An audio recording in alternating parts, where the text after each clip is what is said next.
The millionaire's young son appeared unrecognizable at the wedding until the cleaning lady subscribed to the channel and comment where you are watching from.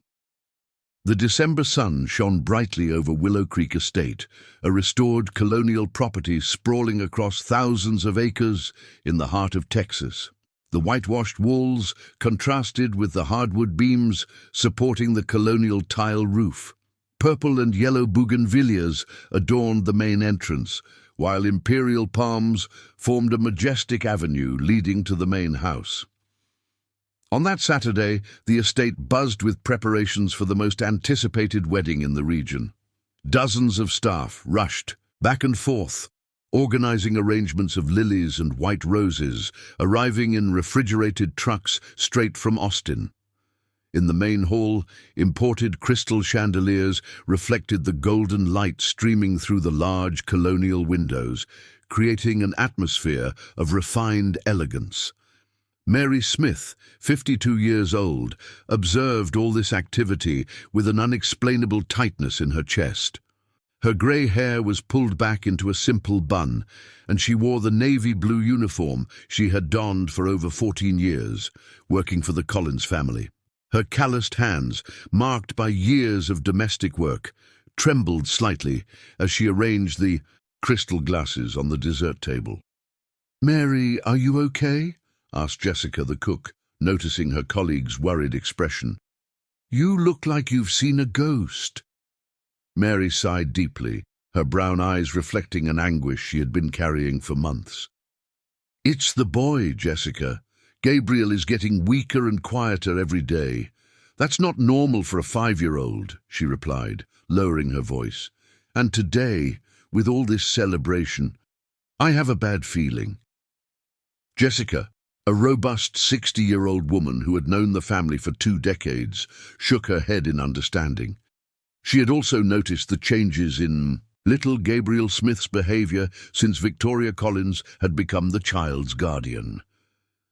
"Woman, you've tried talking to Dr. Richard several times. He doesn't want to listen," Jessica said, referring to the family patriarch, Richard Collins, owner of one of the largest agribusiness companies in the Midwest. "He's blinded by pain, Jessica. Since Mrs. Helen died in that helicopter accident, it seems he lost his mind. He can't see what's happening right under his nose," Mary replied, her words heavy with frustration and concern. At that moment, firm footsteps echoed in the cobblestone corridor connecting the kitchen to the main hall. It was Victoria Collins, the bride, walking toward the kitchen with her impeccable posture. At 35, she was a strikingly beautiful woman with perfectly styled blonde hair cascading over her shoulders.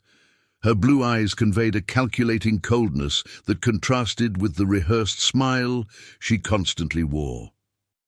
Victoria was dressed in a white silk robe over the French lace lingerie she would wear beneath her wedding dress. Her nails were perfectly polished in a nude shade, and she held a small, dark glass vial in her left hand. "Mary, I need you to give this to Gabriel," Victoria said, extending the vial. "It's the drops to calm him during the ceremony. The doctor said it's important he takes it before the guests arrive." Mary reluctantly took the vial, feeling the weight of the transparent liquid that had become a constant presence in the boy's routine over the past few months. "Miss Victoria, with all due respect, Gabriel is already very quiet. Does he really need this medicine? He's just a child." Mary tried to argue, her voice betraying the concern she felt. Victoria's eyes narrowed almost imperceptibly, but her smile remained fixed. "Mary, I am a lawyer and trained to care for children. Gabriel has gone through a significant trauma with his mother's death, and the pediatrician was very clear about the necessity of this medication," Victoria replied, her voice taking on a tone of authority. "Besides, today is a special day for all of us. We can't have any surprises."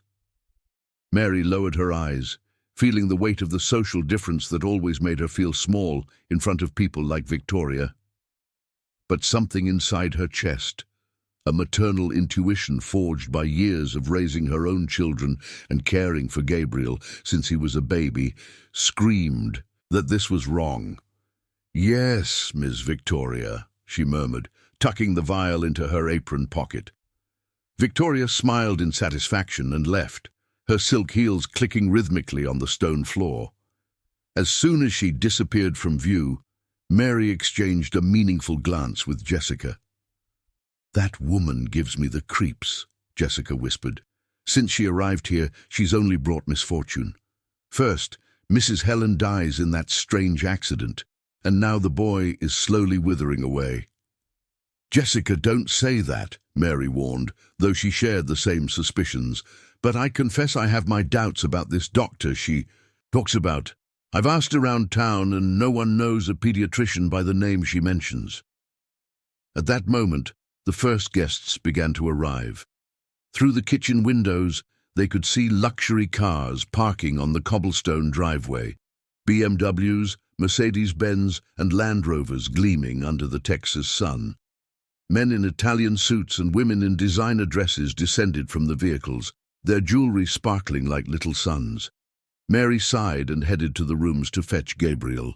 She ascended the hardwood staircase, her hands gliding over the carved banister she knew by heart. The corridor walls were adorned, with portraits depicting the history of the estate and the Collins family over 3 generations. Arriving at the boy's room, she knocked gently.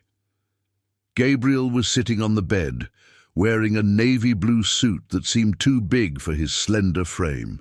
His brown hair was styled to the side, and his green eyes, identical to his mother's, looked lifeless. "Hi, my angel," Mary said, approaching him tenderly. "How are you feeling?" Gabriel lifted his eyes to her, and Mary felt her heart tighten. This was no longer the mischievous boy who used to run around the estate, laughing loudly and asking about everything. This Gabriel seemed like a faded version of himself. "Aunt Mary, I don't want to go to the party," Gabriel murmured, his voice weak. "I'm sleepy and my stomach hurts." Mary knelt down to his level, holding his cold little hands. The weight difference was shocking. Gabriel had lost several pounds in recent months, and his clothes hung loosely on his increasingly thin body.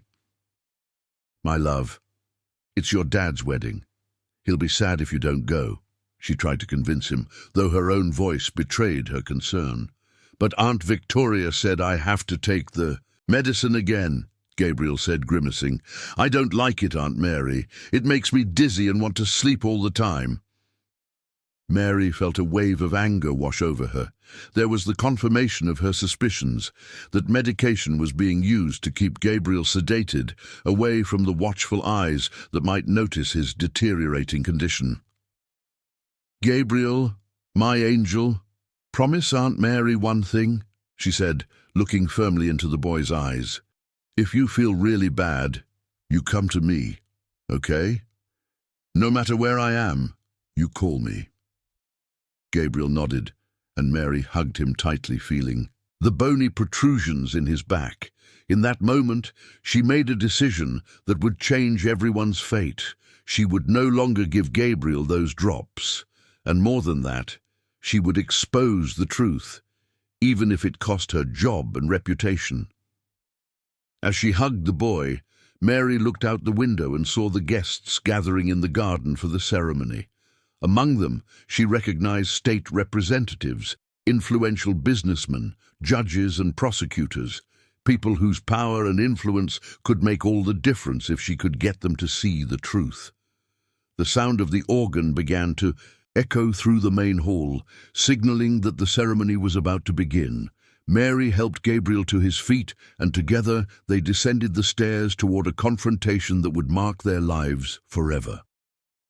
6 months before that wedding day, Willow Creek Estate had been the scene of a tragedy that shook the entire region. It was a cold, cloudy June morning when the Robinson R-44 helicopter carrying Mrs. Helen Montenegro and 3 other passengers plummeted into the northern pasture of the property, just 2 kilometers from the main house. Mary would never forget that day. She was in the kitchen preparing coffee when she heard the deafening noise of the engine failing, followed by a crash that shook the windows of the house. Her screams of despair echoed through the halls as she realized something terrible had happened. "Help! Help! The helicopter has crashed!" she shouted, running across the yard toward the accident site, her sandals slapping against the cobblestone ground. Dr. Richard had rushed out of the house in his pajamas, his face pale with terror. Behind him, Gabriel, then only 4 years old, cried, not understanding what was happening. The boy clung tightly to his father's leg, his little green eyes wide with fear. "Daddy, where's Mommy?" Gabriel asked, tugging at his father's pajamas. "Why is there so much noise?" Richard couldn't answer. His eyes were fixed on the column of black smoke rising on the horizon. Helen had left that morning for a business meeting in Austin, taking with her the family pilot, a lawyer, and an agricultural engineer. All had died on impact. Mary clearly remembered how she found Victoria Collins that chaotic day. She had arrived at the estate less than an hour after the accident, claiming to have heard the news on the roadside radio. At the time, Victoria was just a recently hired legal consultant for the Montenegro company, handling tax issues. "Dr. Richard, I came as soon as I heard," Victoria said, stepping out of a black Audi with Austin plates. She wore a pristine grey suit and carried an Italian leather briefcase. "I'm here to help in any way needed." In those first days of mourning, Victoria proved to be indispensable. She organized the funeral, handled the legal procedures, coordinated with the media, and most importantly, offered to care for Gabriel, while Richard buried himself in work and drink to forget the pain. "I understand children, Dr. Richard," Victoria would say, always with that rehearsed smile. "I specialized in family law and have experience with guardianship cases. Gabriel needs stability during this difficult time." Mary, who at that time still suspected nothing about Victoria, was grateful for the help. Gabriel truly needed special attention, and Richard was deep in a depression that prevented him from adequately caring for his son. "Mrs. Victoria is a blessing," she would comment to the other staff. "At least someone is looking out for the boy." But things began to change subtly. First, there were small alterations in Gabriel's routine. Victoria suggested he stop playing in the yard because he might get hurt and cause more worry for his father. Then she changed the child's diet, introducing vitamin supplements that arrived in unlabeled bottles. The pediatrician recommended these special supplements to strengthen Gabriel after the trauma. Victoria would explain whenever someone questioned her. Children who go through traumatic losses have specific nutritional needs. Mary Smith began to notice that Gabriel was becoming more apathetic. The boy who used to run around the ranch, play with the dogs, and laugh loudly when she told stories, now spent hours sitting in his room, staring into space. "Gabriel, do you want to go see the new calves?" Mary offered, trying to cheer him up. "No, Aunt Mary, I'm tired," Gabriel replied, with a voice that sounded strange for a 4-year-old. The most drastic change came when Victoria moved permanently to the ranch. It was August, 2 months after the accident, and she argued that Richard needed constant support both in business and in caring for Gabriel. "Dr. Richard is going through a very difficult time," Victoria said to Mary in the kitchen. "As he himself said, I'm practically the only person he can trust right now. Gabriel is also getting used to me, which is very positive for his emotional development." It was around this time that Mary began to notice inconsistencies in Victoria's stories. Gabriel's supposed medical appointments never seemed to happen at the clinic. It was always a home visit or a phone consultation. The medications arrived without prescriptions, and when Mary asked for the pediatrician's name, Victoria responded evasively. "Dr. August Smith. He's a very respected professional in Austin. He prefers to maintain discretion with special clients like our family," Victoria replied, fixing her blonde hair with a rehearsed gesture. Intrigued, Mary asked her daughter, Frances, who worked as a nursing technician at the municipal hospital, to research this doctor. The answer came a week later during a phone conversation that changed everything. "Mom, there is no Dr. August Smith in the Austin Medical Board," Frances said, her voice heavy with concern. "I checked all specialties. Either this doctor doesn't exist, or he doesn't have a license to practice." Mary felt a chill run down her spine.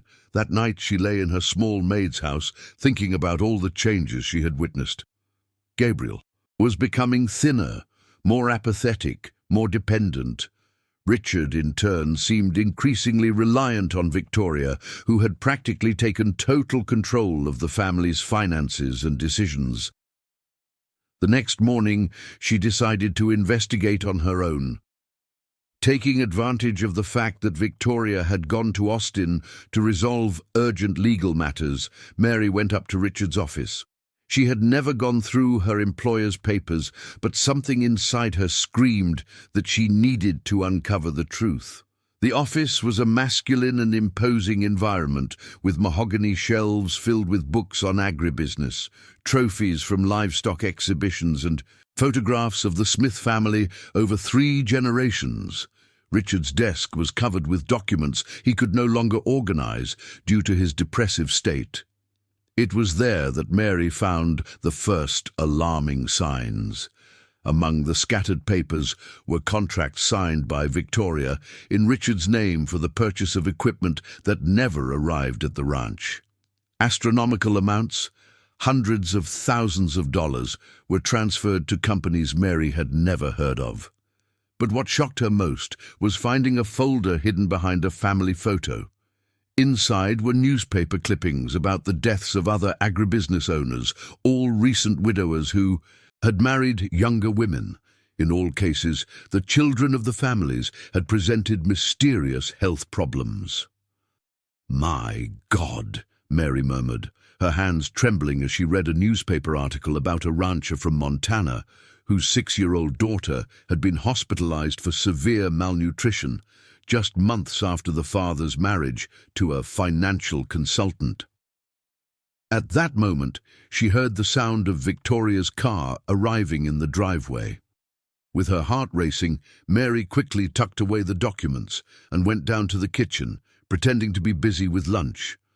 But now she knew Gabriel was not sick because of the trauma of losing his mother. He was being systematically poisoned. From that day on, Mary began to document everything. She took pictures with her niece's phone of the medication bottles, noted the times Gabriel received his doses, and observed the child's reactions. She knew she needed concrete evidence before confronting anyone, especially since her word as a domestic worker would not hold weight against that of a trained lawyer. Time was running out. Gabriel was becoming increasingly frail, and the wedding was approaching. Mary knew that once the union was official, Victoria would have even more power over the Yin Smith family. She needed to act, and fast. That night, while caring for Gabriel, she made a decision that would change everything. On the day of the wedding, regardless of the consequences, she would expose Victoria in front of all the guests. It didn't matter if she lost her job or if no one would believe her. Gabriel was just an innocent child, and she would not allow another tragedy to befall that family. The first signs that something was wrong began almost imperceptibly. Mary, with her experience of over 3 decades caring for children, noticed details that went unnoticed by less attentive eyes. Gabriel, who used to devour the homemade meals she prepared with such care, began to push his plate away, claiming he was not hungry or had a stomachache. "Gabriel, my angel, you hardly ate anything for lunch," Mary said, worried, serving him a smaller portion of rice and black beans with shredded chicken. "Do you want Aunt Mary to make that shepherd's pie you love?" The boy shook his head negatively, playing with the food on his plate without bringing anything to his mouth. His green eyes, once bright and curious, seemed Gabriel's eyes were glazed over as if a fog had settled over them. "My stomach hurts, Aunt Mary," he murmured, placing his small hand on his belly. "And I'm really sleepy." It was always the same response: stomach pain and sleepiness. Victoria quickly justified these symptoms as normal reactions to childhood grief or temporary side effects of the medication prescribed by the pediatrician. Mary began to pay attention to the timing. Invariably, Gabriel's episodes of discomfort coincided with the administration of the vitamin supplements that Victoria brought in small amber glass vials. The liquid was clear, odorless, and Gabriel always grimaced when taking it. "Why is this medicine so bitter, Aunt Victoria?" Gabriel asked one afternoon, while Victoria held the vial. "The best medicines are always bitter, dear," Victoria replied with that rehearsed smile. "That's how we know they'll make you strong and healthy like your dad wants." Mary observed these interactions from a distance, pretending to be busy with cleaning. Her maternal intuition, honed by years of raising her own children under difficult conditions in rural Texas, screamed that something was deeply wrong. One September afternoon, while organizing Gabriel's room, Mary found something that left her in shock. Under the bed, hidden, among some toys that the boy no longer used, was a small yogurt container with remnants of dried vomit. "My God," she murmured, picking up the container with trembling hands. The discovery confirmed her suspicions. Gabriel was trying to rid himself of the food he could manage to eat, his body rejecting some substance that was being administered along with his food or medications. That same week, Mary noticed another alarming sign. Gabriel, who weighed about 44 pounds before his mother's death, now seemed to have lost at least 10 pounds. His clothes hung loosely, and she could see the bones of his collarbone protruding under his pale skin. "Mrs. Victoria," Mary ventured one morning when she found Victoria on the porch drinking coffee, "Gabriel is looking very thin. Wouldn't it be good to take him to the town doctor? Dr. Anthony has known the boy since he was little." Victoria interrupted her reading of the documents she always carried with her, and looked at Mary with an expression that mixed irritation and condescension. "Mary, I appreciate your concern, but Gabriel is under specialized medical care," Victoria said, her voice taking on a firmer tone. "Dr. August Smith is a leading pediatrician in Austin and is closely monitoring the case. Children in the grieving process can experience temporary weight loss. It's absolutely normal." "But Mrs. Victoria, with all due respect, Gabriel has been like this for 2 months," Mary tried to insist. "Mary," Victoria's voice cut through the air like a blade, "I understand that you care about Gabriel, but I need to remind you that I have a law degree and have taken specialized courses in childcare. I know exactly what I'm doing. Questioning my decisions could be detrimental to Gabriel's emotional stability and to the trust that Richard places in me." The threat was clear. Mary lowered her eyes and murmured an apology, but inside she felt a growing anger. That woman was using her higher education and position of authority to silence any questioning about Gabriel's condition. It was during this time that Mary began to observe more closely the interactions between Victoria and Richard. The businessman, immersed in his depression and the overwhelming work routine he used to escape the pain, barely noticed the changes in his son. When he was home, he usually arrived late and exhausted, limiting himself to giving Gabriel a good night kiss, who was invariably already asleep or sedated by the medications. "How is Gabriel?" Richard would ask absently while flipping through financial reports in his office. "Improving every day," Victoria would respond, tucking a blonde strand behind her ear. "Dr. August said it's important to maintain the medication routine and avoid sudden changes. Gabriel is adapting well to the grieving process." Richard nodded without questioning, completely trusting the woman who had become indispensable in his personal and professional life. He didn't see the dark circles growing under Gabriel's eyes, nor did he notice how the boy had stopped running through the hallways of the house or playing with the dogs on the ranch. Mary, however, was mentally documenting everything. She noticed that Victoria always administered the medications personally, never delegating this task to anyone. The timings were strictly controlled, one dose in the morning after breakfast and another at night before bed. One night, pretending to get a glass of water in the kitchen, Mary passed by Gabriel's room and overheard a conversation that chilled her to the bone. "No, Gabriel, you need to take all the medicine," Victoria said in a firm but low voice. "If you don't take it, you'll get very sick, and then Dad will be very sad. You don't want to make Dad sad, do you?" "But I don't like it, Aunt Victoria." Gabriel's weak voice reached her, muffled through the hallway. "It makes me sleepy and gives me a bad stomach." "That's temporary, dear. Soon you'll feel much better, but now you need to be obedient and take all the medicine. Obedient children get special gifts." Mary leaned against the hallway wall, her heart racing. There was something in Victoria's voice, a manipulative coldness that contrasted sharply with the maternal tone she used in Richard's presence or around others. The next day, taking advantage of the fact that Victoria had left for a meeting in Dallas, Mary made a risky decision. She went up to Gabriel's room during his nap. In the afternoon, she carefully examined the amber glass bottle that sat on the bedside table. The bottle had no official medical label.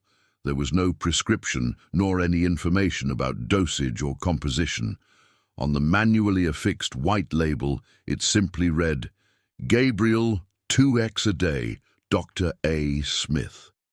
Mary photographed the bottle with her niece's borrowed cell phone, capturing all the details. Then, with her heart racing, she uncapped the bottle and smelled the contents.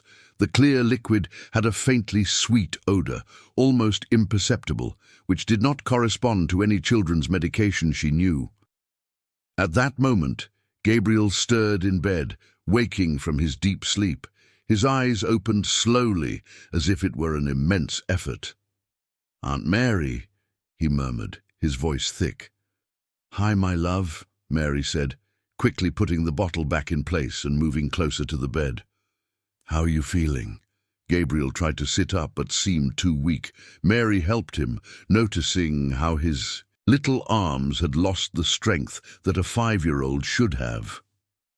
"Aunt Mary," Gabriel said, looking directly into her eyes with a clarity that contrasted with his physical state, "I don't want to take that medicine anymore. It makes me feel very strange." It was at that moment that Mary made a definitive decision. She held Gabriel's cold little hands between hers and made a silent promise. She would find out what was happening and protect that boy at all costs. "Gabriel, my angel," she said, carefully choosing her words. "Aunt Mary is going to take care of you, okay? No matter what happens, I will take care of you." Outside, the sound of Valeria's Audi echoed in the yard. She was returning earlier than expected. Mary's suspicions grew with each passing day, but she knew she needed more than intuition to confront someone like Victoria Collins. It was a rainy Thursday in October when she decided to seek help from her daughter Frances, who worked as a nursing technician at the municipal hospital in Dallas. "Daughter, I need to talk to you about something very serious," Mary said during a phone call, her voice low and worried. "It's about the boy in the family where I work." Frances, a 30-year-old woman with the same determined features as her mother, immediately sensed the gravity of the situation from her mother's tone. "What's going on, Mom? You seem very distressed in recent weeks," Frances replied, pausing her organization of medications at the nursing station to give her full attention to the conversation. Mary told her everything. The changes in Gabriel's behavior, the weight loss, the unlabeled medications, the lies about the non-existent pediatrician. With each detail relayed, Frances's concern grew. "Mom, what you're describing is not normal," Frances said.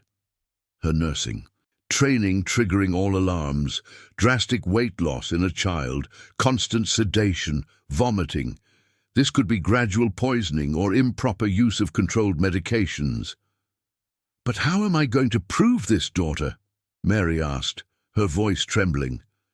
"I'm just an employee. Who will believe my word against that of a qualified doctor?" "We'll find a way, Mom. First thing, can you get a sample of that medicine she gives to the boy?" Francis asked. "I think I can, yes."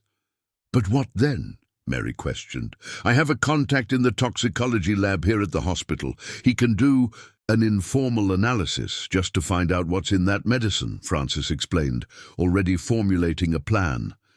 "And there's one more thing, Mom. You said there was a helicopter accident, right? The boy's mother died." "That's right, daughter. It was terrible. Mrs. Helen was a saint. She took care of everyone here on the ranch like family." "I was working in the emergency room the day of that accident," Francis said, her voice becoming more serious. "I remember because it was widely discussed here at the hospital. But there's something strange. Usually, helicopter accidents of this magnitude undergo rigorous investigation. Do you know if the causes were properly investigated?" Mary fell silent for a few seconds, processing the information. She had never questioned the circumstances of the accident, accepting the official version of mechanical failure. But now, with everything she was discovering about Victoria, nothing seemed like a coincidence anymore. "I don't know, daughter. At the time, everyone was very shaken. Dr. Richard could barely talk about it," Mary replied. "I'll discreetly look into it here at the hospital. Sometimes bodies come through here before going to the coroner's office. I might have access to some documents," Francis said, her voice taking on an investigative tone. That night, Mary barely managed to sleep. Her small employee house, located at the back of the property, felt smaller and stuffier than usual. She lay in the narrow bed, planning how she would obtain a sample of the medication without being discovered. The opportunity arose the next day during lunch. Victoria had gone to a meeting with lawyers in Austin and wouldn't return until the evening. Richard was in the distant pastures, supervising the vaccination of the cattle. Gabriel was taking his usual afternoon nap, deeper and longer than normal after the morning dose of medication. Mary climbed to the boy's room with her heart racing. She had prepared a small, sterilized glass container that Francis had obtained from the hospital. Her hands trembled as she opened the medicine bottle and carefully poured a few drops into the container. "Forgive me, my God," she murmured, quickly closing the bottle and hiding the sample in a plastic bag that she tucked away at the bottom of her drawer.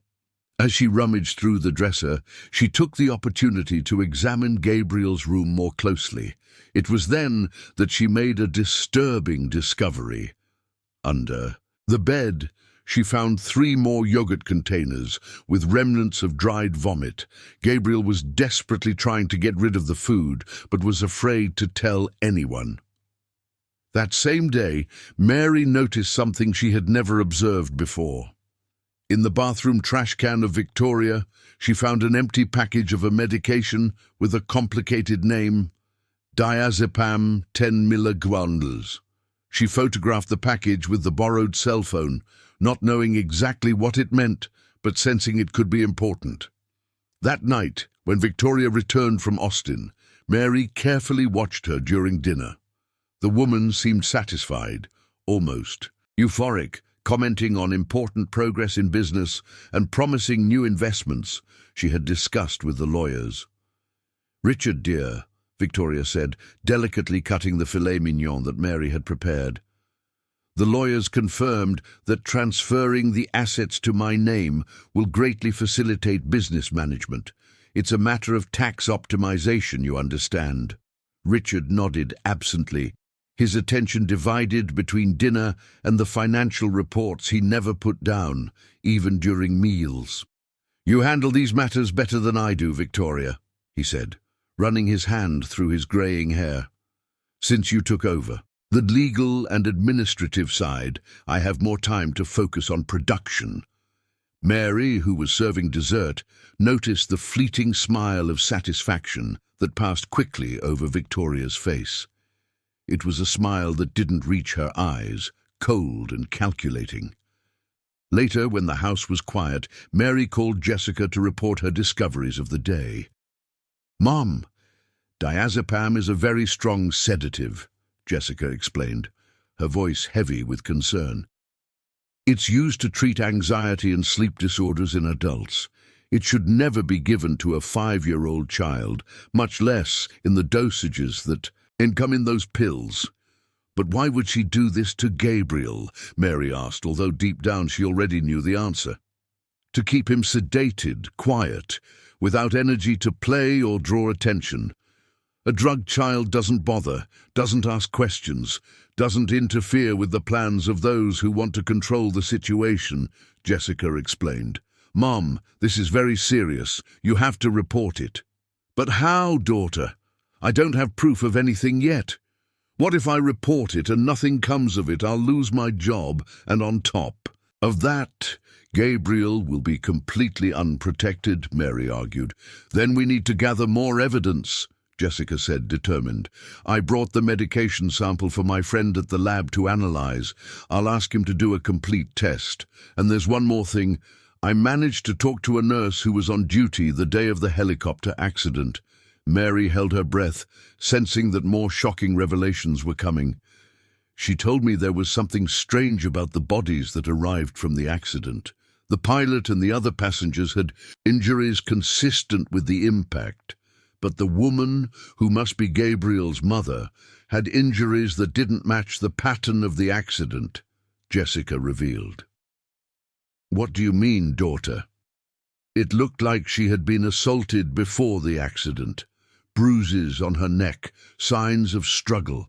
But since the family was very influential and there was pressure to release the bodies quickly, it wasn't investigated thoroughly," Jessica explained. Mary felt the world spin.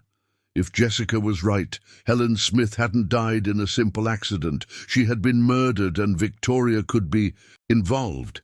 Now, Gabriel wasn't just being neglected. He was being systematically poisoned by someone who had killed before. "My God, daughter, does this mean that—" "It means you could be the only person who can save this boy," Jessica said, "and that you both could be in danger if this woman finds out that you suspect anything." That night, Mary stayed awake until dawn, planning her next steps. The wedding was set for 2 months from now. If she didn't act soon, Gabriel might not survive to see Christmas, and Victoria would officially become the boy's mother and heir to a fortune built over decades by the Smith family. The war was declared, but this time Mary wasn't fighting just for a job or stability. She was fighting for the life of an innocent child and for justice for a woman who may have been brutally murdered. The lab analysis that Jessica managed to obtain through her contact at the hospital arrived on a cold November morning, 2 weeks before the wedding. Mary was in the kitchen preparing coffee when the phone rang. Her hands trembled as she answered, sensing that this call would change everything. "Mum, sit down, because what I'm going to say will shock you," Jessica said, her voice tense and controlled.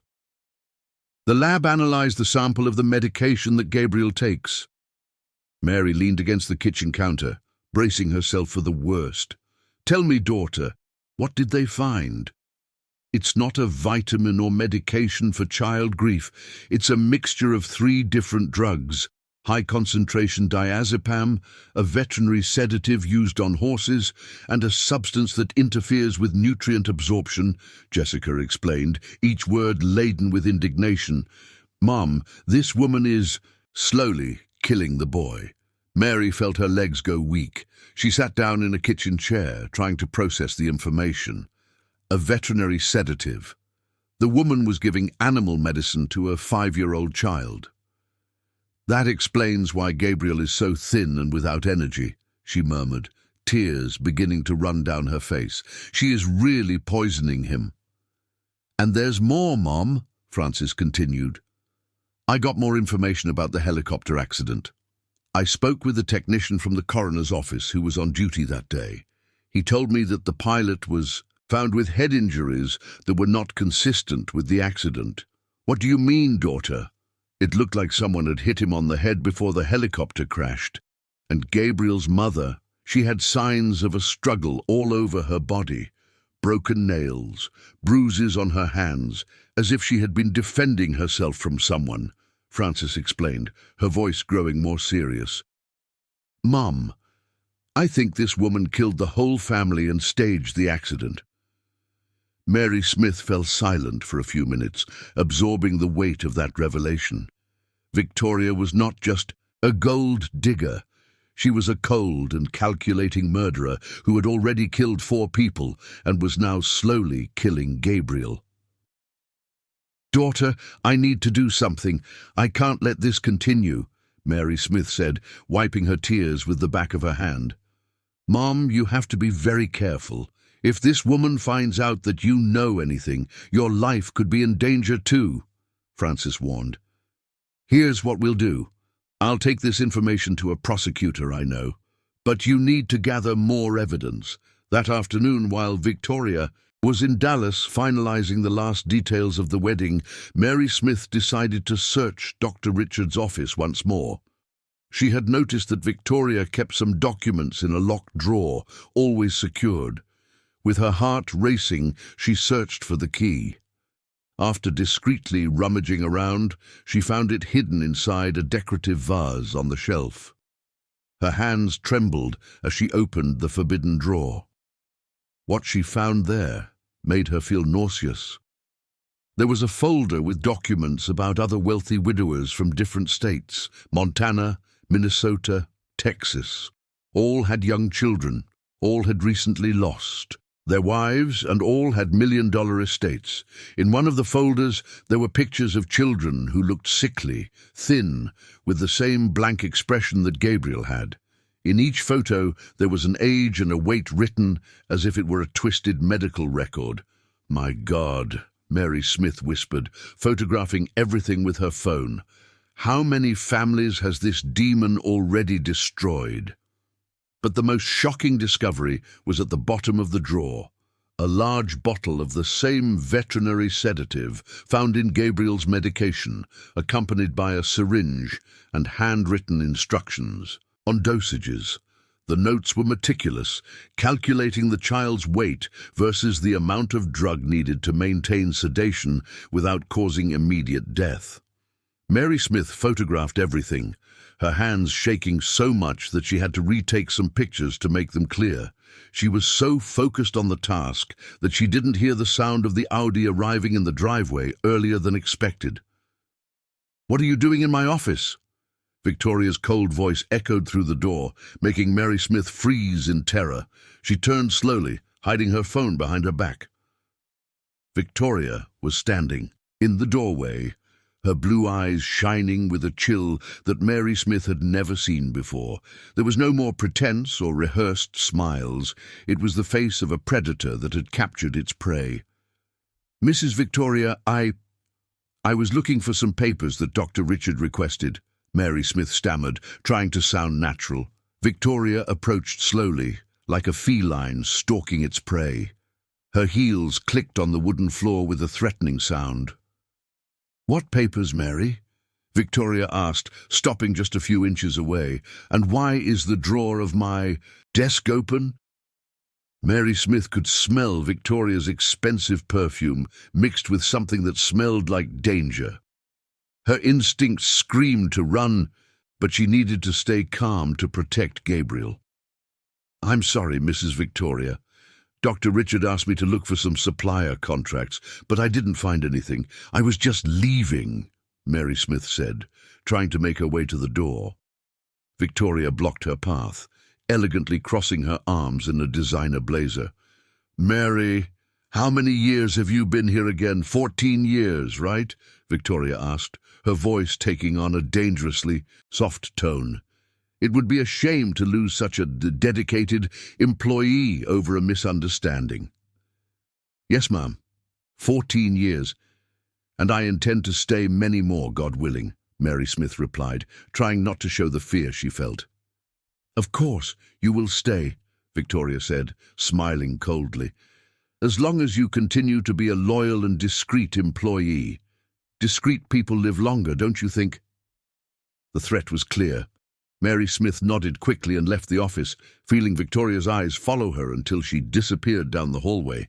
Only when she reached the kitchen did she allow herself to breathe again. That night, after the whole house was asleep, Mary Smith called Frances and told her about the confrontation in the office. "Mom, you can't be alone with that woman anymore. She already suspects that you know something," Frances said, her voice heavy with concern. "I spoke with the prosecutor today. He said the evidence is strong, but he needs a few more pieces to build the case." "Daughter, the wedding is next week. If I don't do something now, it might be too late for Gabriel," Mary Smith said, her voice determined despite her fear. "Then let's do this," Frances said thoughtfully. "On the day of the wedding, there will be a lot of important people there, right? Judges, prosecutors, influential business people?" "Yes, there will be. The guest list has over 300 people." "Perfect. If you expose her in front of all those guests at the ceremony, she won't—" Mary Smith felt a surge of determination. "They won't be able to do anything against you. There will be too many witnesses, and the authorities present will have to investigate." "On the spot," explained Frances. "But what if no one believes me?" asked Mary. "The evidence speaks for itself, Mom. Gabriel is visibly sick. If you take him in front of everyone and tell the truth, any doctor present will see that something is wrong. And you have the photos of the documents as proof," Frances argued.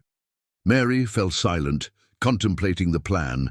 It was risky, but it might be the only chance to save Gabriel and seek justice for Helen and the other victims of Victoria.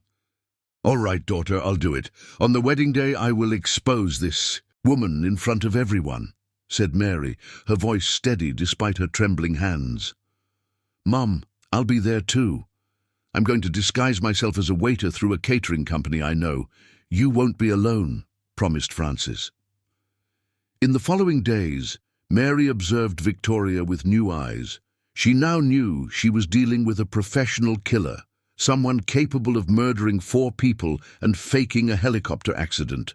But she also knew she had a mission: to protect Gabriel and honor Helen Smith's memory. With every dose of medication that Victoria forced Gabriel to take, Mary felt a fury rising in her chest. She had been born poor, studied little, and worked her whole life as a domestic worker. But there was one thing no one could take from her: her ability to love and protect an innocent child. The final confrontation was approaching, and this time it would be Mary who had the last word. 3 days before the wedding, Mary realized she wouldn't be fighting alone. During the Sunday Mass at the small church of St. Lucy, in the closest district to the ranch, she found unexpected allies who would become crucial in exposing Victoria. The church, built of rammed earth in the 18th century, had thick walls that held stories of generations of rural families. Its raw wooden benches accommodated about 50 people, mostly workers from the surrounding ranches, who gathered every Sunday for the 8 o'clock Mass. After the service, the women would gather in the small adjoining hall for the traditional community coffee.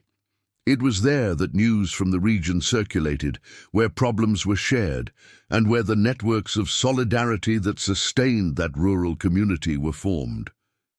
"Mary, you look so worried," commented Mrs. Constance, a 70-year-old woman who had worked as a housekeeper on the neighboring ranch for over 3 decades.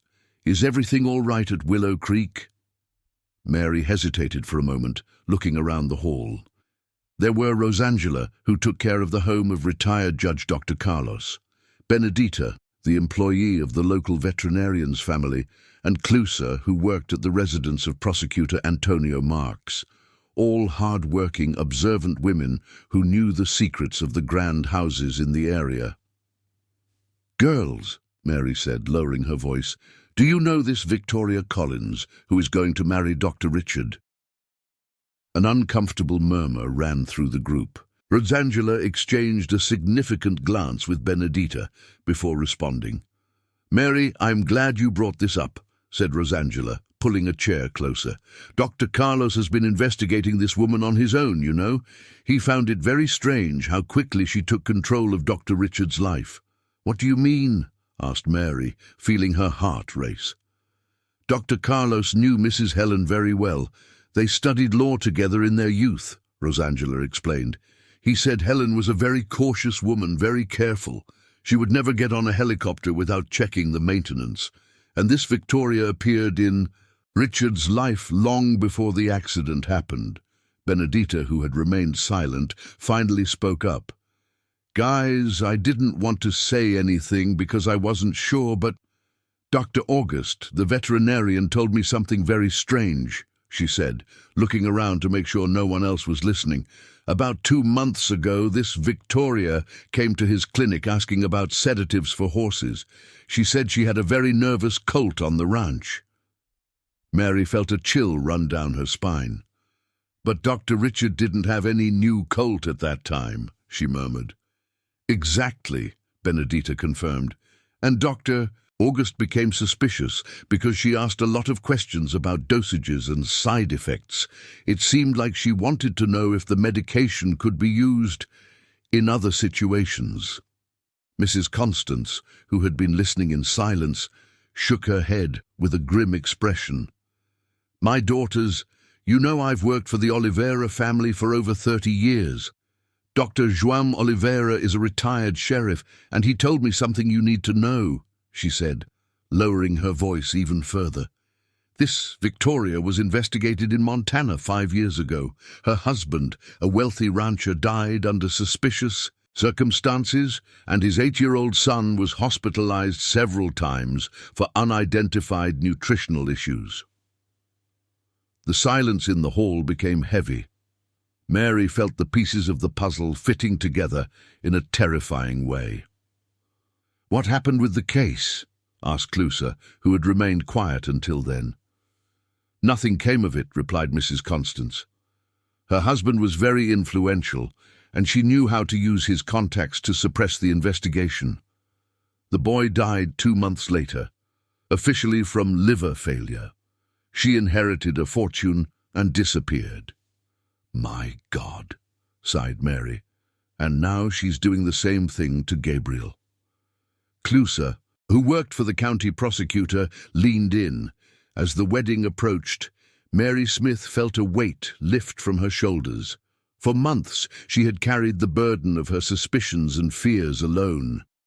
Now she had discovered that other observant people had also noticed the signs of danger.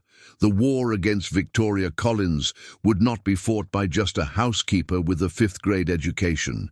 It would be fought by an entire community that refused to allow another innocent child to be sacrificed by the greed of a murderer. The wedding was just 3 days away, and Victoria had no idea of the storm that was about to descend upon her. On the eve of the wedding, Willow Creek Estate buzzed with a frenetic energy that contrasted sharply with the silent tension Mary carried in her chest. Flower deliveries arrived every hour, bringing lush arrangements of white lilies, imported roses, and tropical foliage that would transform the ranch into a fairy tale setting. The main hall had been completely redecorated. White silk drapes hung from the colonial ceiling, creating an elegant canopy over round tables covered with French linen tablecloths. Crystal chandeliers, specially rented for the occasion, reflected the golden light of the Texas sunset, while strategically placed scented candles filled the air with the essence of gardenia. Mary watched all the commotion with a mix of admiration and outrage. Hundreds of thousands of dollars were being spent on a celebration that would honor the union between a grieving widower and the woman who had murdered his wife and was slowly killing his son. "Mary, can you check if all the crystal glasses are polished?" Victoria asked, appearing in the kitchen dressed in a light pink silk robe over the designer lingerie she would wear the next day.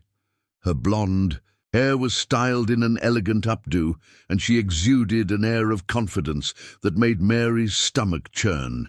Mary took a deep breath, steeling herself for the challenges ahead.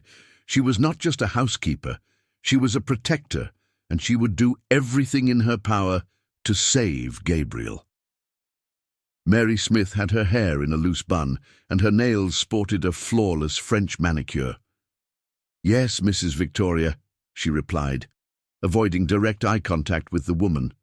Throughout that week, since the confrontation in the office, the tension between them had been palpable. Victoria approached the counter, where Mary was organizing the silverware, her expensive perfume mingling with the aroma of the sweets being prepared. "Mary, I hope you're excited for tomorrow," Victoria said, her voice taking on a falsely maternal tone. "It will be a new chapter for the entire family. Gabriel will finally have a present mother, and Richard will be able to focus on business, knowing everything is being well managed." Mary felt her stomach churn. The coldness with which Victoria spoke about being a mother to Gabriel, knowing she was systematically poisoning the child, was a cruelty beyond her comprehension. "Yes, ma'am," she murmured, polishing a glass more vigorously than necessary. "And you, Mary, are you feeling well? I've noticed you've been a bit tense lately," Victoria continued, observing every reaction from Mary. "I hope it's nothing related to the stress of the wedding. It would be terrible if something disturbed this very special occasion." The veiled threat was clear. Mary forced a smile and replied, "No, Mrs. Victoria, I'm fine, just a bit tired with all the preparations." "That's good," Victoria said, smiling with that calculating coldness that Mary had learned to recognize. "Because tomorrow I need everything to go perfectly. No unforeseen events." After Victoria left, Mary had to lean against the counter to regain her balance. Her hands trembled, and she felt her heart racing. The psychological pressure that Victoria exerted on her was intensifying, as if the woman sensed something was being plotted. That afternoon, while the suppliers set up the structure for the ceremony in the main garden, Mary received a visit that completely changed her perspective on the events of the following day. "Good afternoon," said a familiar male voice at the kitchen door. It was Joseph, the caretaker of the ranch for over 20 years, a 65-year-old man whose discretion and loyalty to the Smith family were legendary. "Hi, Mr. Joseph," Mary replied, drying her hands on her apron. "How are you?" Joseph looked around to make sure no one else was nearby before approaching. "Mary, I need to talk to you about something very serious," he said, lowering his voice. "It's about that woman who's going to marry Dr. Richard." Mary felt her heart race. Joseph was known for his reserve and rarely got involved in conversations about the personal lives of his employers. "What is it, Mr. Joseph? You remember that I take care of the maintenance of all the vehicles here on the ranch, right?" Joseph asked, "including the helicopter." Mary nodded, sensing that an important revelation was coming.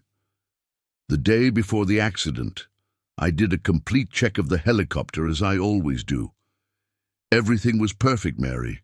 Fuel, oil, electrical systems, everything was working just fine," Joseph explained, his voice heavy with old concern. "And then, Mr. Joseph, after the accident, when the police came to investigate, they said it was a mechanical failure. But I know that helicopter like the back of my hand. It had no mechanical problems," Joseph said, shaking his head. "And there's more. The night before the flight, I saw Mrs. Victoria messing around in the hangar where the helicopter is stored." Mary felt a chill run down her spine. "You saw her doing what?" "She said she was just checking to see if everything was ready for the morning flight, because she had important documents to take to Austin. But I found it strange because she didn't understand anything about aviation," Joseph explained. At the time, I didn't think much of it because everyone was very shaken by Mrs. Helen's death. But now you think that... Now I think she sabotaged the helicopter, Joseph said, his words falling like a bomb. And what worries me even more is that I've started to notice the same things you have. Gabriel is very strange, very different from the cheerful boy he used to be. Mary looked directly into Joseph's eyes and made a decision. It was time to trust someone who also loved that family. "Mr. Joseph, I'm going to tell you something, but you need to promise me you'll help me," she said, lowering her voice to almost a whisper. For the next 20 minutes, Mary told him everything. The suspicions about the medication, the discoveries in the office, the lab analysis, the investigation into Victoria's past. Joseph listened in silence, his eyes darkening with each revelation. "Mary, this woman is a demon," he said when she finished, "and we can't let her destroy what remains of the Smith family." "Tomorrow I'm going to expose her in front of everyone during the wedding," Mary revealed, "but I'm afraid they won't believe me." "They will believe you," Joseph said, determined, "because I'll be there by your side confirming everything about the helicopter, and there's more. I kept some parts that were taken from the engine after the accident. A mechanic friend of mine from Dallas analyzed them and confirmed that there were signs of sabotage." Mary felt a wave of relief. Another ally was joining her cause. "And Gabriel, how is he today?" Joseph asked. "Each day worse, Mr. Joseph. Today she doubled the dose of the medication because she said it was important." He remained calm during the party. "The boy could barely stand," replied Mary Smith, tears threatening to fall. "Then it's decided," said Joseph, slamming his fist on the table. "Tomorrow, during the ceremony, when everyone is gathered, we will expose that murderer. I will get the evidence of the helicopter sabotage that I kept at my house." That night, after everyone had retired, Mary Smith made one last check on Gabriel. She quietly went up to the boy's room and found him in a condition that almost made her scream in despair. Gabriel was lying in bed, breathing heavily, his skin pale and cold. When she touched his forehead, she realized he had a low fever and was sweating cold. The overdose of medication was beginning to seriously affect his vital organs. "Gabriel, my angel," she whispered, holding the boy's cold little hand. Gabriel slowly opened his eyes, as if it were an immense effort. "Aunt Mary," he murmured, his voice weak, "I don't feel well." "I know, my love, but tomorrow, Aunt Mary will take care of everything, okay?" she promised, kissing his forehead. "You just need to hold on a little longer." When she went down to her room, Mary Smith knelt beside her bed and said a prayer she learned from her grandmother. "My Lady of Aparecida, Mother of all the helpless, give me strength to save this boy. If it is your will, help me to bring justice for Mrs. Helen and for all the children that woman has hurt. I know I am just a poor housekeeper, but the love I have for this family is as great as the sky. Protect us all tomorrow." She barely slept that night, mentally rehearsing every word she would say during the confrontation the next day. Gabriel was reaching the limit of his physical resistance. If she didn't act on the day of the wedding, there might not be a second chance. The dawn of the wedding day arrived with a clear blue sky and no clouds. It was as if even nature conspired for that day to be perfect for the exposure of the truth. Mary Smith woke up with a determination she had never felt before. Today, justice would be served, no matter the cost. The wedding day dawned with an almost ironic beauty. The sun shone brightly over Willow Creek Estate, and a gentle breeze swayed the imperial palms that framed the main entrance. The final preparations were being completed when Mary Smith woke up at 5 in the morning, her heart already racing at the thought of the confrontation that would change everything. She put on her best navy blue uniform, styled her grey hair into a neat bun, and slipped on the black shoes she reserved for special occasions. Before leaving the house, she took the rosary her mother had given her and tucked it into her apron pocket, along with her phone, where all the evidence photos were stored.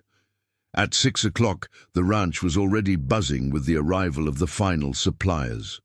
Florists were making last-minute adjustments to the lush arrangements. Uniformed waiters were setting up tables in the main hall, and musicians were tuning their instruments in the gazebo, specially set up for the occasion. Mary Smith first headed to Gabriel's room, as she had done every morning for over 5 years. What she found there nearly made her collapse. The boy was even paler than the night before, breathing heavily, and when he tried to sit up in bed, his little legs trembled as if they couldn't support the weight of his frail body. "Good morning, my angel," she said softly, approaching the bed. "How did you sleep?" Gabriel tried to smile at her, but even that gesture seemed to require immense effort. "Hi, Aunt Mary," he murmured, his voice weak like a whisper. "My tummy hurts a lot, and I'm so sleepy." Mary Smith held back her tears. Gabriel now weighed less than a 3-year-old child. His little arms were just skin and bone, and his green eyes had completely lost the sparkle of childhood. If she didn't act that day, it might be too late. "Gabriel, my love, today is your father's wedding," she said, helping him sit up. "You need to be strong for Aunt Mary, okay? Very soon, everything will get better." At 8 o'clock, the first guests began to arrive. Mary Smith watched from the kitchen window as luxury cars lined up in the cobblestone driveway. Mercedes-Benz, BMWs, Audis, and Land Rovers glistening in the morning sun. Men in Italian suits and women in designer dresses descended from the vehicles, their jewelry sparkling like little suns. Among the guests, Mary Smith identified the people who would be crucial to her plan. Dr. Charles, the retired judge, arrived in a black Mercedes accompanied by his wife. Dr. Anthony Marks, the prosecutor, stepped out of a silver Audi carrying a briefcase. Dr. August, the veterinarian, arrived in a pickup truck with his family. At 9:30, Frances arrived disguised as part of the catering team, as they had agreed.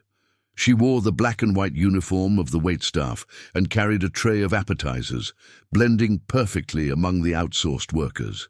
"How is Gabriel?" Frances whispered, as she passed through the kitchen to grab more snacks. "Very unwell," Mary Smith replied, her voice heavy with concern. "She increased the dose last night. He can barely stand." "Perfect," said Frances, surprising Mary with her response. "When you bring him in front of everyone, anyone with eyes will see that something is seriously wrong. No one will be able to deny what is happening." At 10 o'clock, Father Michael arrived to prepare for the ceremony. The 68-year-old priest. Adaptações. Maria das Dores. Pereira. Mary Smith. Padre Miguel. Father Michael. Dona Helena. Mrs. Helen. Valéria Campos. Victoria Collins. Dr. Ricardo. Dr. Richard. Gabriel. Gabriel Smith. Cachorros da Fazenda. Dogs on the Ranch. Caminho. Aisle. Jardim. Garden. Cerimônia. The ceremony. Mãe. Mother. Pai. Father. Tia. Aunt. Empregada doméstica. Housekeeper. Criança. Child. Filho. Som. Medicação. Medication. Casamento. Wedding. Coração. Heart. Crianças. Children. Filha. Daughter. Cachorros. Dogs. Mãe do Gabriel. Gabriel's mother. Coração acelerado. Racing heart. Soneca. Nap. Tios. Uncles. Festa de casamento. Wedding party. Salão principal. Main hall. Caminhões refrigerados. Refrigerated trucks. Caminho. Aisle. Cachorros. Dogs. Caminho. Aisle. Caminhão. Truck. Caminhos de terra. Dirt roads. Cachorros da fazenda. Dogs on the ranch. Comida. Food. Médico. Doctor. Hospital. Hospital. Médica. Doctor. Remédio. medicine, medicamentos, medications, coração disparado, racing heart, coração, heart. Criança, child, crianças, children, pai, father, mãe, mother, mãe do Gabriel, Gabriel's mother, coração acelerado, racing heart, soneca, nap, tio, uncle, cachorros, dogs, caminhos de terra, dirt roads, caminhões truck, caminhões refrigerados, refrigerated trucks, festa de casamento, wedding party, salão principal, main hall, caminho, aisle, cachorros, dogs, caminho, aisle, caminhão, truck, caminhos de terra, dirt roads, cachorros da fazenda, dogs on the ranch, comida, food, médico, doctor, hospital, hospital, médica, doctor, remédio, medicine, medicamentos, medications, coração disparado, racing heart, coração, heart, criança, child, crianças, children, pai, father, mãe, mother, mãe do Gabriel, Gabriel's mother, coração acelerado, racing heart, soneca, nap, tio, uncle, cachorros, dogs, caminhos de terra, dirt roads, caminhão, truck, caminhões refrigerados, refrigerated trucks, festa de casamento, wedding party, salão principal, main hall, caminho, aisle, cachorros, dogs, caminho, aisle, caminhão, truck, caminhos de terra, dirt roads, cachorros da fazenda, dogs on the ranch, comida, food, médico, doutor, hospital, hospital, médica de doutor, remédio, medicine, medicamentos, medications, coração disparado, racing heart, coração, heart, criança, child, crianças, children, pai, father, mãe, mother, mãe do Gabriel, Gabriel's mother, coração acelerado, racing heart, soneca, nap, tio, uncle, cachorros, dogs, caminhos de terra, dirt roads, caminhão, truck, caminhões refrigerados, refrigerated trucks, festa de casamento, wedding party, salão principal, main hall, caminho, aisle, cachorros, dogs, caminho, aisle, caminhão, truck, caminhos de terra, dirt roads, cachorros da fazenda, dogs on the ranch, comida, food, médico, doctor, hospital, hospital, médica, doctor, remédio, medicine, medicamentos, medications, coração disparado, racing heart, coração, heart, criança, child, crianças, children, pai, father, mãe, mother, mãe do Gabriel, Gabriel's mother, coração acelerado, racing heart, soneca, nap, tio, uncle, cachorros, dogs, caminhos de terra, dirt roads, caminhão, truck, caminhões refrigerados, refrigerated trucks, festa de casamento, wedding party, salão principal, main hall, caminho, aisle, cachorros, dogs, caminho, aisle, caminhão, truck, caminhos de terra, dirt roads, cachorros da fazenda, dogs on the ranch, comida, food, médico, doctor, hospital, hospital, médica, doctor, remédio, medicine, medicamentos, medications, coração disparado, racing heart, coração, heart, criança, the child, crianças, children, pai, father, mãe, mother, mãe do Gabriel, Gabriel's mother, coração acelerado, racing heart, soneca, nap, tio, uncle, cachorros, dogs, caminhos de terra, dirty road, caminhão, truck, caminhões refrigerados, refrigerated trucks, festa de casamento, wedding party, salão principal, main hall, caminho, aisle, cachorros, dogs, caminho. Aisle, caminhão. Truck, caminhos de terra. Dirt roads, cachorros da fazenda. Dogs on the ranch, comida. Food, médico. Doctor, hospital. Hospital, médica. Doctor, remédio. Medicine, medicamentos. Medications, coração disparado. Racing heart, coração. Heart, criança. Child, crianças. Children, pai. Father, mãe. Mother, mãe do Gabriel. Gabriel's mother, coração acelerado. Racing heart, soneca. Nap, tio. Uncle, cachorros. Dogs, caminhos de terra. Dirt roads, caminhão. Truck, caminhões refrigerados. Refrigerated trucks. Festa de casamento. Wedding party. Salão principal. Main hall, caminho. Aisle, cachorros in the dogs. Caminho. Aisle, caminhão. Truck, caminhos de terra. Dirt roads, cachorros da fazenda.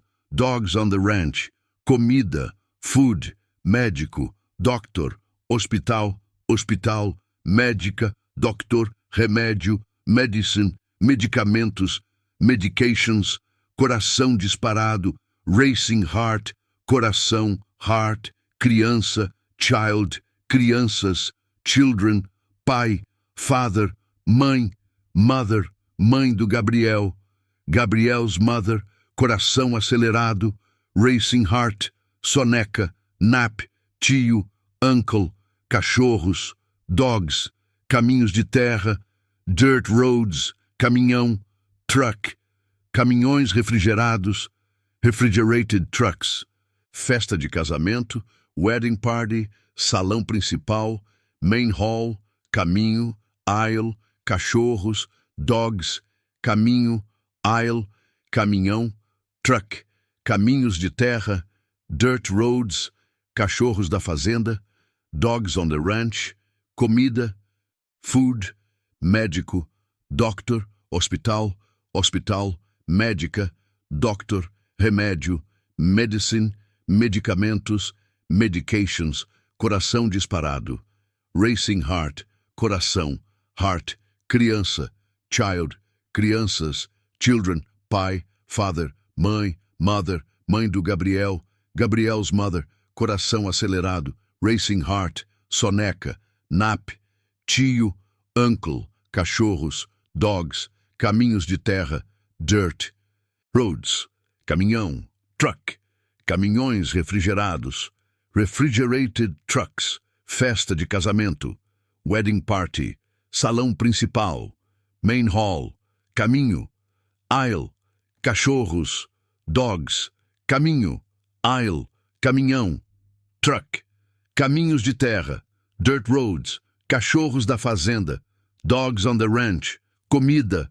Food, médico. Doctor, hospital. Hospital, médica. Doctor, remédio. Medicine, medicamentos. Medications, coração disparado. Racing heart, coração. Heart, criança. Child, crianças. Children, pai. Father, mãe. Mother, mãe do Gabriel. Gabriel's mother, coração acelerado. Racing heart, soneca. Nap, tio. Uncle, cachorros. Dogs, caminhos de terra. Dirt roads, caminhão. Truck, caminhões refrigerados. Refrigerated trucks, festa de casamento. Wedding party, salão principal. Main hall, caminho. Aisle, cachorros. Dogs, caminho. Aisle, caminhão. Truck, caminhos de terra. Dirt roads, cachorros da fazenda. Dogs on the ranch, comida. Food, médico. Doctor, hospital. Hospital, médica. Doctor, remédio. Medicine, medicamentos. Medications, coração disparado. Racing heart, coração. Heart, criança. Child, crianças. Children, pai. Father, mãe. Mother, mãe do Gabriel. Gabriel's mother, coração. Acelerado. Racing heart, soneca e nap. Tio. Uncle, cachorros. Dogs, caminhos de terra, dirt roads, caminhão, truck, caminhões refrigerados, refrigerated trucks, festa de casamento, wedding party, salão principal, main hall, caminho, aisle, cachorros, dogs, caminho, aisle, caminhão, truck, caminhos de terra, dirt roads, cachorros da fazenda, dogs on the ranch, comida, food, médico, doctor, hospital, hospital, médica, doctor, remédio, medicine, medicamentos, medications, coração disparado, racing heart, coração, heart, criança, child, crianças, children, pai, father, mãe, mother, mãe do Gabriel, Gabriel's mother, coração acelerado, racing heart, soneca, nap, tio, uncle, cachorros, dogs, caminhos de terra, dirt roads, caminhão, truck, caminhões refrigerados, refrigerated trucks, festa de casamento, wedding party, salão principal, main hall, caminho, aisle, cachorros, dogs, caminho, aisle, caminhão, truck, caminhos de terra, dirt roads, cachorros da fazenda, dogs on the ranch, comida and food, médico, doctor, hospital, hospital, médica, doctor, remédio, medicine, medicamentos, medications, coração disparado, racing heart, coração, heart, criança, child, crianças, children, pai, father, mãe, mother, mãe do Gabriel, Gabriel's mother, coração acelerado, racing heart, soneca, nap, tio, uncle, cachorros, dogs, caminhos de terra, dirt roads, caminhão, truck, caminhões refrigerados, refrigerated trucks, festa de casamento, wedding party, salão principal, main hall, caminho, aisle, cachorros, dogs, caminho, aisle, caminhão, truck, caminhos de terra, dirt roads, cachorros da fazenda, dogs on the ranch, comida, food, médico, doctor, hospital, hospital, médica, doctor, remédio, medicine, medicamentos, medications, coração disparado, racing heart, coração, heart, criança, child, crianças, children, pai, father, mãe, mother, mãe do Gabriel, Gabriel's mother, coração acelerado, racing heart, soneca, nap, tio, uncle, cachorros, dogs, caminhos de terra, dirt roads, caminhão, truck, caminhões refrigerados, refrigerated trucks, festa de casamento, wedding party, salão principal, main hall, caminho, aisle, cachorros, dogs, caminho, aisle, caminhão, truck, caminhos de terra, dirt roads, cachorros da fazenda, dogs on the ranch, comida, food, médico, doctor, hospital, hospital, medica, doctor. The guests were stunned to see the child in the arms of the housekeeper. Gabriel was unrecognizable. His once chubby and rosy face was now just skin stretched over bone, with deep dark circles making his green eyes appear enormous in his skeletal face. The navy blue suit, which should have fit snugly, hung loosely on his tiny frame of less than 30 pounds. His breathing was laboured, and his head drooped to the side as if he lacked the strength to hold it up. Mary Smith walked slowly down the central aisle, her heart pounding so loudly that she was sure everyone could hear it. Each step was a prayer, each metre traversed a silent plea for courage. She could feel the gazes of all the guests upon her, could hear the worried whispers beginning to ripple like waves among the rows of chairs adorned with white silk ribbons. "My God, what happened to Gabriel?" murmured a lady from the front row, the wife of a state senator. "Is he sick?" asked another guest, a businessman from the agribusiness sector who had known the family for decades. Victoria, radiant at the altar awaiting the start of the ceremony, felt her rehearsed smile fade as she witnessed the scene. Her blue eyes narrowed with a deadly coldness, and she discreetly gestured for Richard to come closer. "Richard, what is Mary doing?" she whispered urgently. "Gabriel should be in his room, resting." Richard, who until that moment had been lost in his own melancholic thoughts, finally focused on his son and felt his heart stop. The child he had barely seen in the last few months was unrecognizable. "Gabriel," he murmured, taking a step toward Mary Smith. What is wrong with my son?" It was at that moment that Mary Smith stopped in the middle of the aisle, right in the center of the garden, where all the guests could see and hear her perfectly. She took a deep breath, felt Gabriel tremble in her arms, and found her voice. A voice that had been silenced for months by fear, but now would echo with the strength of truth. "I'm sorry to interrupt the ceremony," Mary Smith said, her voice clear and firm, resonating through the silent garden. "But I cannot let this wedding happen. I cannot remain silent while this woman slowly kills Gabriel." A murmur of shock rippled through the crowd. Victoria instantly paled, but quickly regained her composure, forcing a superior smile. "Mary, you are clearly disturbed," Victoria said, her voice taking on a condescending tone that echoed through the sound system set up for the ceremony. "Gabriel is under proper medical care. Your behavior is completely inappropriate." "No, Mrs. Victoria," Mary Smith replied, turning to confront the woman directly. "What is inappropriate is what you have been doing to this innocent child." She lifted Gabriel a little higher so everyone could clearly see the state of the child. "Look at him," Mary Smith shouted, her voice laden with pain and indignation. "Gabriel weighed 45 pounds when his mother died 6 months ago. Now he doesn't even weigh 30. A 5-year-old child doesn't lose weight like this for no reason." Dr. August, the veterinarian, immediately stood up from his chair in the third row. His medical training, even as a veterinarian, instantly recognized the signs of severe poisoning. "Richard, this child needs immediate medical attention," Dr. August said, quickly approaching. "He is clearly in a state of excessive sedation." "This is absurd," Victoria exclaimed, her mask of composure starting to crack. "Gabriel has emotional issues stemming from the loss of his mother. He's being treated by a specialist in Austin."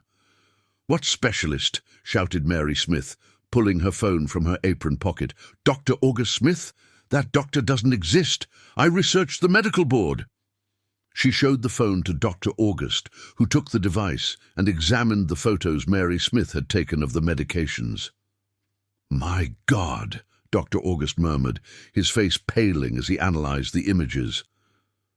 "This is not pediatric medication. It is veterinary sedative mixed with diazepam in doses that could kill a child." A scream of horror swept through the crowd. Several women covered their mouths, and some men rose from their chairs with expressions of shock and indignation. Victoria, realizing that the situation was completely spiraling out of her control, made one last desperate attempt. "These are unfounded accusations from a clearly resentful housekeeper," she said, her voice now shrill with desperation. "Richard, don't let these lies ruin our special moment." But Richard was no longer listening to Victoria. He had approached Mary Smith and was now holding Gabriel in his arms, finally seeing up close the deplorable state to which his obsession with work and pain had allowed his son to fall. "Gabriel, my son," Richard whispered, tears falling onto the boy's pale face. "What have they done to you?" It was at that moment that Joseph came running through the garden, carrying a toolbox and several documents. "Dr. Richard," shouted the caretaker, "Mary is telling the truth. This woman sabotaged the helicopter that killed Mrs. Helen." He opened the box and showed everyone the helicopter engine parts he had kept. "Look here," Joseph said, showing a metal component to Dr. Charles, the retired judge, who stepped forward to examine it. This part was cut with a saw. It wasn't a mechanical failure, it was sabotage. The garden erupted into a cacophony of shocked voices. Guests were rising, pointing, shouting. Some women began to cry, while other men demanded answers. The wedding had turned into a scene of a public trial. Father Michael, who had witnessed everything, stood by, observing the chaos unfold. In shocked silence, he finally found his voice. "In the name of Almighty God," he said, making the sign of the cross, "this ceremony cannot continue. If these accusations are true, we are in the presence of a murderer." Dr. Anthony Marks, the prosecutor, was already on the phone, calling the police and EMS. His legal training had immediately recognized that he was witnessing the confession of multiple crimes. Victoria, seeing that all her lies had crumbled, made a last, desperate escape attempt. She lifted the skirts of her wedding dress and began to run toward the parking lot. But several men from the party, businessmen, ranchers, men accustomed to rural life, blocked her way. "No one leaves here until the police arrive," said Dr. Charles, using all his authority as a retired magistrate. "Victoria Collins, you are under arrest for suspicion of multiple murder and attempted homicide." Victoria turned like a cornered animal, her beautiful face contorted in a mask of hatred and despair. "You don't understand," she screamed. "I deserved all of this. Helena was a fool who didn't know how to appreciate what she had. Richard needs a strong woman, not a sentimental housekeeper." "You killed 4 innocent people," shouted Mary Smith, still holding Gabriel close to her chest. "And you almost killed that child out of greed." "Greed?" Victoria laughed, a bitter and broken laugh. "I worked my whole life to get where I am. I deserved a life of luxury. I deserved power. And if some people had to die along the way, that's the price of success." Her words were the confession everyone needed to hear. There were no more doubts, no more lies. Victoria Collins had publicly admitted to being a serial killer. When the police and EMS arrived 15 minutes later, they found a garden in complete turmoil. Gabriel was immediately taken to the hospital in serious but stable condition, accompanied by Richard, who finally understood the extent of the tragedy that had befallen his family. Victoria was arrested still wearing her wedding dress, handcuffed in front of the 300 guests who had witnessed her downfall. As she was taken away by the police, she screamed accusations and threats, but no one was listening anymore. Mary Smith, exhausted but relieved, was embraced by Francis, Joseph, and several others from the community who had helped expose the truth. "You saved that boy," said Dr. Charles, placing a hand on her shoulder. "You had the courage that we all should have had." The wedding that was supposed to celebrate a new beginning had become the day when justice finally prevailed, and all thanks to a housekeeper who refused to stay silent when a child needed protection. The sun still shone over Willow Creek Estate, but now it was a shine of hope, not illusion. Gabriel would live, the truth had been revealed, and Helena Smith could finally rest in peace. 2 years after that dramatic day at Willow Creek Estate, life had found a new, calmer and truer rhythm. The garden where the wedding was supposed to take place was now Gabriel's favorite place to play, his laughter echoing among the century-old trees like music to the ears of all who loved him. Gabriel Smith, now 7 years old, had become a completely different child from the one Mary Smith had carried in her arms on that terrible day. His green eyes sparkled again with the natural curiosity of childhood. His cheeks had regained the rosy color of health, and his once skeletal body now had the appropriate weight and energy for his age. "Aunt Mary! Aunt Mary! Come see what I built!" Gabriel shouted, running across the yard toward the kitchen where Mary Smith was preparing Sunday lunch. She smiled as she saw him burst in like a whirlwind, his clothes dirty from the earth after a whole morning playing in the yard with the dogs on the ranch. This is how a 7-year-old child should be, noisy, dirty, happy, and full of life. "What have you gotten into now, you rascal?" she asked, drying her hands on her apron before opening her arms to receive the boy's enthusiastic hug. "I built a tree house with Joseph," Gabriel exclaimed, his eyes shining with pride. "And Dad promised that tomorrow we will go fishing at the big pond." Richard Smith had undergone a transformation as profound as his son's. The 42-year-old businessman had learned, in the most painful way possible, that financial success without family means nothing. After Victoria's arrest and Gabriel's recovery, he had completely reorganized his priorities. "Is Gabriel giving you trouble?" Richard asked, appearing in the kitchen doorway still wearing the riding clothes he had on while supervising the cattle that morning. "Not at all, Dr. Richard," Mary Smith replied, affectionately ruffling Gabriel's hair. "This boy is a blessing in my life." And it was true. In the 2 years that followed that dramatic day, Mary Smith had become much more than a housekeeper at Willow Creek Estate. Richard, recognizing that she had saved not only Gabriel's life, but the entire family, had promoted her to house manager, with a decent salary and a small new house built especially for her in the back of the property. More important than the material changes, however, was the relationship that had developed between them. Richard came to see Mary Smith as a true partner in raising Gabriel, respecting her opinion in all important decisions regarding the child's education and well-being. "Is Aunt Mary going to have lunch with us today?" Gabriel asked, looking hopefully between his father and the woman he considered a second mother. "Of course she is," Richard replied, smiling.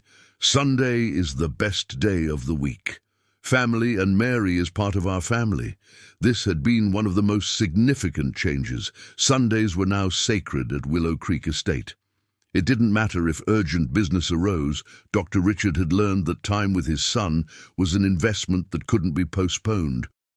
During lunch, served on the porch overlooking the green pastures that stretched to the horizon, Gabriel excitedly shared his plans for the upcoming school break.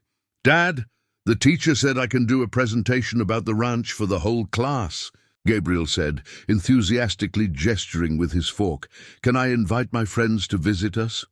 "Of course, son," Dr. Richard replied, watching with emotion as Gabriel had become a social and confident child. "We'll organize a special picnic for your class." Mary smiled as she served more rice with pecan, the traditional dish that Gabriel now devoured with delight. It was hard to believe that this vibrant child had been at death's door just 2 years earlier. The lawsuit against Victoria Collins had been a landmark in the region. The investigation revealed a trail of horror that spanned 3 states, involving at least 6 destroyed families over a decade. Victoria was sentenced to life imprisonment for multiple homicides, and her story became a warning for wealthy families about the dangers of blindly trusting people motivated solely by greed. "How is Frances?" Dr. Richard asked, referring to Mary's daughter, who had become an important figure in the investigation. "She's doing great," Mary replied, evident pride in her voice. "She got a promotion at the hospital and is studying to go to nursing school. She said she wants to specialize in pediatric toxicology to help other children like Gabriel. And she deserves every opportunity," Dr. Richard said. "If you hadn't acted that day—" He couldn't finish the sentence. Even 2 years later, it was still hard to think about what could have happened if Mary hadn't found the courage to confront Victoria. After lunch, while Gabriel took his afternoon nap, now a natural and healthy rest, not the forced sedation of the past, Dr. Richard and Mary sat on the porch to talk, as had become their custom on Sundays. "Mary, there's something I want to discuss with you," Dr. Richard said, taking on a more serious tone. Mary felt a momentary tightness in her chest, a reflection of years of insecurity about her position in the family, but Dr. Richard quickly reassured her. "Don't worry, it's nothing bad," he said, smiling. "In fact, it's something I should have done a long time ago." He took an envelope from his shirt pocket and handed it to her. "What is this?" Mary asked, hesitant to open it. "Open it "And see," Dr. Richard encouraged. Inside the envelope was an official document, the deed to a small 5-acre property on the outskirts of Willow Creek Estate, registered in the name of Mary Smith. "Dr. Richard, I can't accept this," she said, tears streaming down her face. "Of course you can," Dr. Richard replied firmly. "You saved my son, Mary. You saved my family. And more than that, you taught me what it really means to be family. This piece of land is yours, for you to build the house you've always dreamed of, to plant whatever you want, to have the security you deserve." Mary looked at the document with trembling hands. Throughout her life, she had worked on other people's land, cared for other people's homes, loved other people's families. Now, for the first time, at 54 years old, she would have something truly her own. "But I want to continue caring for Gabriel," she said, concerned. "And of course you will," Dr. Richard laughed. "The property is right next door. Gabriel will need you until he grows up, and I hope that even after that you all continue to be family." That afternoon, while Gabriel played in the yard under the watchful eye of Joseph, who had become his adventure buddy, Mary walked around the small property that was now hers. It was a flat and fertile piece of land, with a spring of crystal-clear water and a privileged view of the sunset. She imagined building a simple yet comfortable little house, planting a flower garden and a vegetable patch, perhaps raising some chickens. For the first time in her life, at 54 years old, Mary Smith would be a landowner, mistress of her own destiny. But more important than the land was the family she had gained. Gabriel sought her out every day to tell her about school, ask for advice, or simply to receive a hug. Dr. Richard consulted her on all important decisions and treated her with the respect she had, always deserved but rarely received. As the sun began to set over Willow Creek Estate, painting the sky in shades of orange and pink, Mary sat under the ancient mango tree where Gabriel played. The boy ran up to her and snuggled in her lap, tired after a day full of play. "Aunt Mary," Gabriel said, looking at the sky that was tinged with colors, "do you think Mom is watching us?" "I'm sure she is, my angel," Mary replied, kissing the top of his head. "And she's very proud to see how strong and happy you've grown. And she's proud of you too," Gabriel said, with the simple wisdom of children, "for taking care of me when I was sick." Mary hugged Gabriel tighter, feeling her heart overflow with love. Gratitude.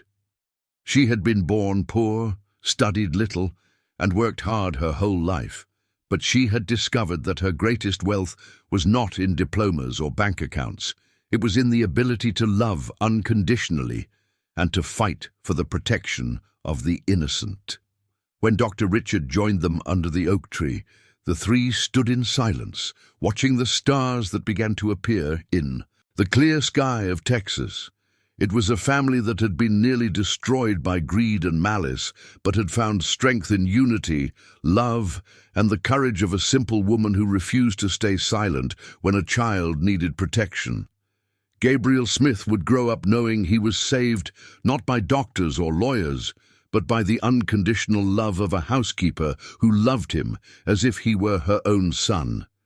And that would forever be the most important lesson of his life, that the true value of a person is not measured by what they have, but by what they are capable of doing for love. Willow Creek Estate had known dark days, but now it breathed peace and happiness. And at the center of this renewal was Mary Smith, the woman who proved that courage, when driven by love, can overcome any evil. Under the starry sky of Texas, surrounded by the sacred silence of the land, they were finally a true family. And that was all that really mattered. If you like this, subscribe to the channel, activate the notification bell, and if you watched until here, comment, "I watched until here," and leave your opinion about this story. Oh, and don't forget to watch the next video that appears on the final screen. It's very exciting.